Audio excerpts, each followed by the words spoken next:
Notice Hebrews, the 2nd chapter this morning. We're basically going to call your attention to one verse this morning. Hebrews, the 2nd chapter. We'll want you to look with us this morning at verse number 1. He said, therefore, notice the wording, we must give the more earnest heed to the things we have heard, lest we drift away. Anytime you think you so saved that you can't fall or you can't drift away, you already drifted away because your mind ain't right. Notice again what he said, lest we drift away. And so we don't want to drift what? Away. Tell your neighbor, a lot of folk drifting away. But tell them, I don't know about you. I don't want to drift away. Our subject this morning, don't drift away. Take heed to the word. Look at one more person, tell him or her, whatever you do, be purpose not to drift away, but be purpose to take heed to the word. James told the church that they needed to be swift to hear, but slow to speak. He was, in my opinion, telling them in a roundabout way that when it came to many of them, they were talking too much and they were not listening enough. I don't know, maybe it's quiet in here because there are some of us that's talking too much and we're not listening enough. James also talked about that when we hear only, we are deceiving ourselves. See, you ain't heard nobody but yourself when you hear the word only. When you amen it, but you don't do it. You are messing up yourself. Now, you may be getting on your neighbor's nerve depending on how loud you are amen in the word, but at the end of the day, you're really not messing up your neighbor, you messing up yourself because you're amen in something that you're not going to do. You're shouting about something, you're dancing about a word that you're not even going to hold on to. And so you have to be careful that when you come in the house of God, you are not going to just be a hearer only, but you're going to be a doer, because it is the doers of the word who are truly blessed. Oh, I wish I had some folk that know that's right, that don't mind giving God a praise, because you recognize it's a difference between hearing only and hearing and doing. Some of us got blessed when we heard the word and put it into action. Am I right? We got delivered when we heard the word and put it in action. We got blessed when we heard the word and put it in action. Now, hearing the word is not just limited to the pastor. Even when the deacon comes before us, if the deacon is talking in line with the word, you need to be swift to listen to the deacon. Even when the praise team leader is speaking according to the word, you need to be swift to listen to the praise team leader. Even if the minister that's praying comes before you and he or she is speaking in line with the word, you need to be swift to hear. Amen? But the problem in the church sometimes comes that when it comes to us hearing or being swift to hear the right thing, we slow. But when it comes to being swift to listening to the wrong thing, we got our ears wide open. Oh, yes. And see, listen, you have to be careful what you take in. See, there's some stuff that you're going to hear, and you need to do what the old folk used to say. You need to let it go in one ear and right out the other. You don't even need to take heed to that mess, to that gossip, or to them lies. You need to just block out what certain folk are trying to tell you. Oh, y'all quiet up here, especially on these front rows up here. I ain't hearing nothing, and I need to be hearing something right now, because you can't afford to listen to everybody. But a lot of us, again, when it comes to heeding the word, we're not paying attention. But when it comes to listening to gossipers, we got our ears tuned wide open, and we don't want to miss one word of what that person is saying. And see, the reason some of us smiling, it ain't funny when you're listening to gossipers but won't listen to your pastor. It ain't funny when you won't listen to the truth, but you listening to a whole lot of lies. See, you have to be careful who who tries to befriend you. You have to be careful who's trying to get in your ear and tell you something because their spirit is messed up. They want your spirit messed up. Oh, Lord, there's some folk can't clap. They can't say nothing. Oh, God, what's wrong with y'all?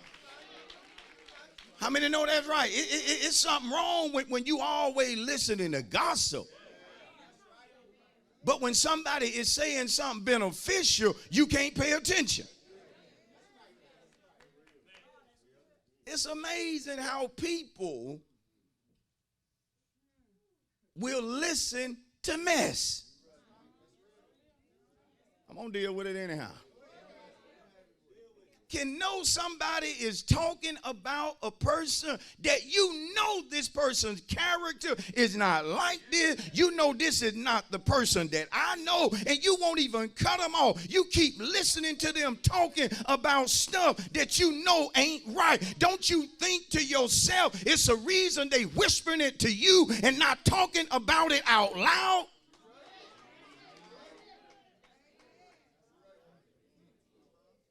Tell your neighbor, I'm going to be like my pastor. I got to be peculiar about who I listen to. I can't afford to get a whole lot of stuff in my spirit that's going to taint my spirit, that's going to cause me not to be in the place that I need to be. I'm going to tell you about me. I'm just learning to tell folk, look, if you don't mind, can you just shut up? Look, if you don't mind, can you just change the subject? Look, if you don't mind, can you stop all this gossiping? Can you stop running your mouth? And if you want to know something, will you please come to the source? Will you please come to somebody and ask them instead of you running around here playing like you a detective? You are not a detective. Stop trying to investigate what has nothing to do with you. Mind your own business and stop being a busybody. You need to clean up some and stop all that talking.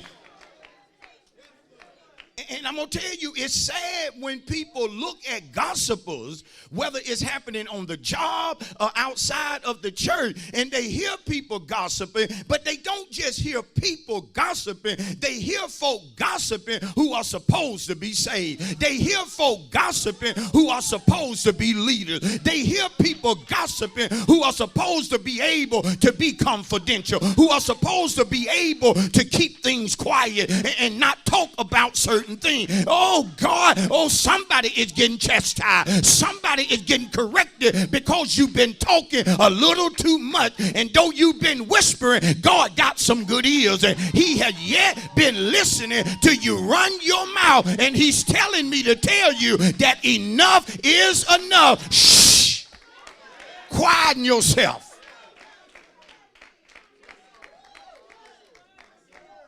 Pastor, I'm paying attention this morning because I'm going to be a doer of what you're preaching. Because I don't want to drift away. Drift away means, first of all, to backslide. I don't want to backslide.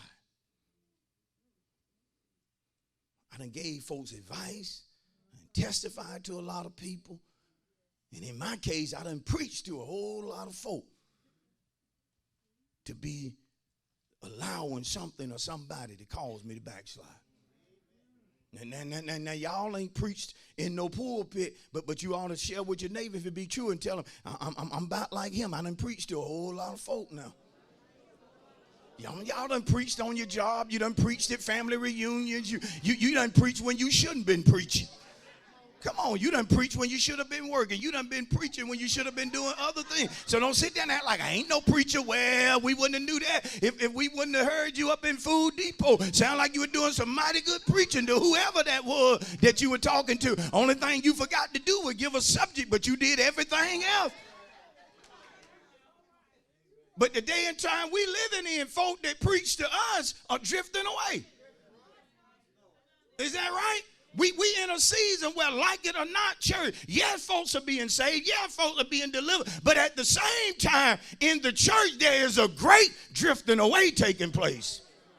And God said in the last day that the love of many will grow what? Cold. Remember, love equates obedience. Folk gonna stop obeying because their love gonna get cold. Now, the second thing it means to drift away is to draw back. Whenever you're not as determined, passionate about God and the things of God, like it or not, sister, brother, that you drawing back. Always coming in here every Sunday talking about you pressed to get to church. Come on, something wrong with you. You drawing back. When you needed help, you got here quick. But you got to be purpose that you ain't going to draw back. Listen, if your best friend draw back, don't you draw back. If your spouse draw back, don't you draw back. If a relative draw back, don't you draw back. If a leader draw back, don't you draw back. High five somebody, tell them, don't you draw back. You can't stop others from doing it, but just tell one more person, don't you draw back. Well, Pastor, I got a list of folk that done drew back. Just make sure you don't get on your own list. Don't you draw back. Examine yourself. Make sure you're not drawing back now. Because you can come to church yet still be drawing back. Oh, this is a good word this morning. Number 3, it means when you're drifting away, you're doing things that's contrary to the will of God. You're thinking things you shouldn't think. You're speaking things you shouldn't speak. And you're choosing to do things you shouldn't do. What's going on with that person? That person is drifting away. Drifting away. When your thinking is contrary to God, you're drifting away. When your speech is contrary to how God told you to talk, you drifting away. Death and life in the power of the tongue. So I am to speak life regardless of what I go through. But when all you talking is death, you drifting away.